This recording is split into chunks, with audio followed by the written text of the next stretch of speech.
Hey gardeners, one common question that happens this time of year is, should you go ahead and cut back your perennials? Well, we're going to talk about that a little bit here, but I'll give you the short answer right now, is that you want to probably wait until close to the last frost date, whatever that is for your area. Here we're in zone 7, we're in Middle Tennessee area, just south of Nashville, about 30 to 40 minutes. And our last frost date is around April 15th. So I will generally wait till right around that time period. I'll take a look at the forecast, see what the frosts are going to be, and then I'll start going in and cutting back the perennials. So you might be wondering, why would I wait? Why would I not just go ahead and do it, clean things up, get a head start on the year? Well, there's a lot of really good reasons why you might want to wait on cutting back your perennials. Let me show you one of the first ones here, and I think probably the most important. All this dead growth that you have here from the previous season's growth that's died back is a protection layer for the green growth that's happening underneath. Check this out. This is a catmint plant, Walker's Low catmint, and I've left the brown growth right on top of it all winter long. It's created a pocket that protects it from the cold and the weather and will ensure that the plant down there will survive just fine. Catmint's not really one that I worry about because it's a pretty tough plant, great perennial to put into your garden. But on a lot of your tender perennials or your more tender perennials, this will actually help it get through the wintertime. You can see the same thing over here on this autumn joy sedum. If we look at the top, you've got these really beautiful seed heads that have formed, and when the snows come, which is very kind of rare in Tennessee, we get about 1 or 2 snow events maybe per year. They look pretty cool because you've got the snow on top of it and it's holding it all up. But if you go down deeper and you go toward the base of the plant right there, you can see the little leaves are just beginning to show. And we want to protect those leaves as long as we can by leaving the top growth, the brown dead stuff, the flower heads, the seed heads, all that alone to create an air pocket underneath that can help be an insulating layer for those little tender leaves coming up here soon.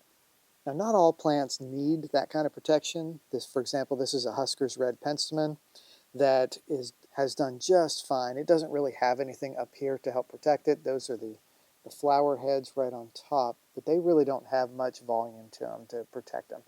So the main plant has done quite well. But what I can tell here is eventually I'm going to want to divide this. I see at least 3 sections that I can make off of this one plant. So I'll go in and divide that once the weather warms up. Now this perennial is Coreopsis. It's one I planted this past season. You can see it's got a lot of brown growth on it, but inside you can tell that there's a lot of greenery happening. So again, we're leaving it up to be protected, and around the frost date I'll go in and I'll clean up and pull off all this brown stuff from last year, and it'll look great. Now another reason you may want to leave your plants alone until just before the frost is there could still be some seeds hanging on. Like with this coneflower, there's a very good chance there's still some seeds inside these cones that the birds can use for nourishment between now and when the weather changes. So leave it up, leave it for the birds. This salvia is an interesting story. It was actually flowering in December. We had already had a couple of cold events. Some serious cold had come through, some below 32-degree temperatures, and it did just fine. I was pretty amazed to see some flowers on it back then. But you can tell right here, it is still got some green growth down at the base, and it's going to come out very nicely when it's time to grow. But we'll trim it back, we'll cut it with some pruners back to about 6 to 8 inches tall, and then let it start at the new season. But again, I'm going to wait till closer to the frost date. Now when it comes to plants like this Russian sage, which is one of my favorite perennials of all, I wait until the very last moment, mostly because I found when I do cut it back early, it exposes the stems and they get either water or frost inside of them that helps to crack the stems.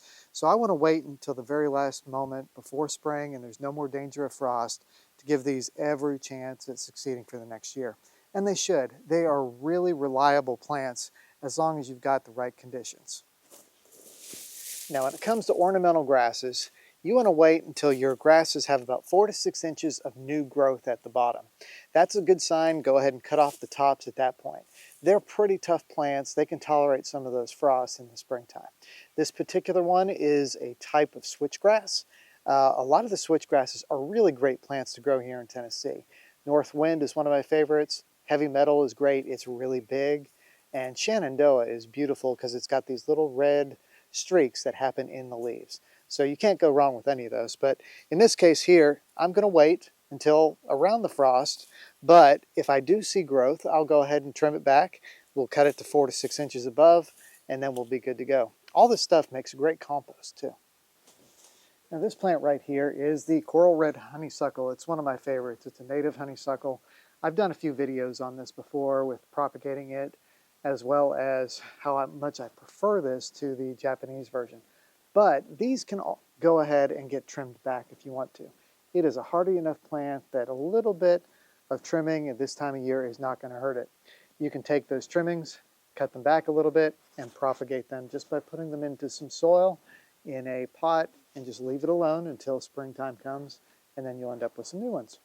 But the honeysuckle is a great plant overall, and you can go ahead and trim some of these. So if you're looking for something to do in the garden on a nice warm day, just wait on the perennials for a little bit because we still have a chance of some winter weather coming through between now and spring. What you can do, get out here and get some mulch down. Cover the ground, weed, pull up some of the early spring weeds and just get a jump start on your spring garden that way. And don't forget to start all those seeds. So there's a lot you can still do this time of year. Just hold off on cutting back the perennials until a little bit later. But I'm Dave with Growing the Home Garden. Thanks for watching. Hit the like button if you enjoyed this, and we'll catch you next time on Growing the Home Garden. Thanks for watching.